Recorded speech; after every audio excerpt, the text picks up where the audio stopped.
Here's some of the stories trending this week at NASA.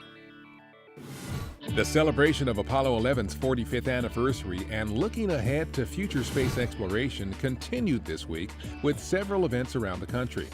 At the Kennedy Space Center July 21st, the historic Operations and Checkout Building was renamed in honor of Apollo 11 Commander Neil Armstrong, who passed away in 2012.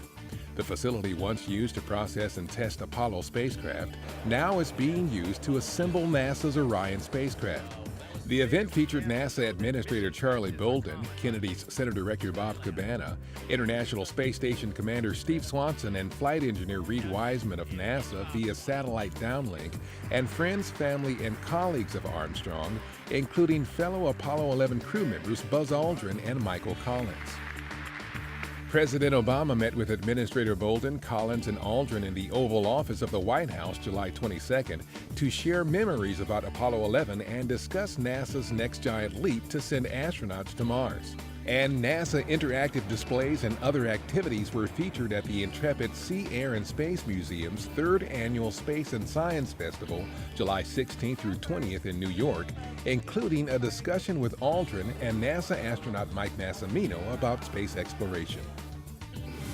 NASA's Steve Swanson and Reed Wiseman made another special appearance from the space station, this one before the U.S. Committee on Science, Space, and Technology on July 24th.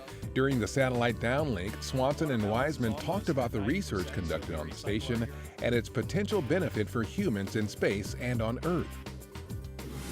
Meanwhile, 3 months after delivering 2.5 tons of food, fuel, and supplies to the station, the Russian ISS Progress 55 cargo ship left the station on July 21st. 2 days later, its replacement, ISS Progress 56, launched from the Baikonur Cosmodrome in Kazakhstan, arriving at the station 6 hours later with almost 3 tons of supplies for the Expedition 40 crew.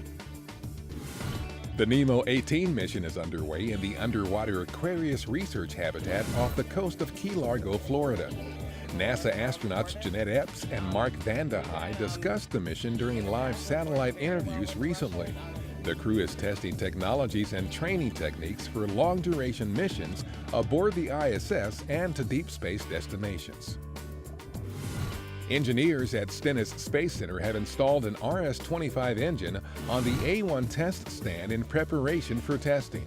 Early tests on the former Space Shuttle main engines will collect data on the performance of a new advanced engine controller and other modifications.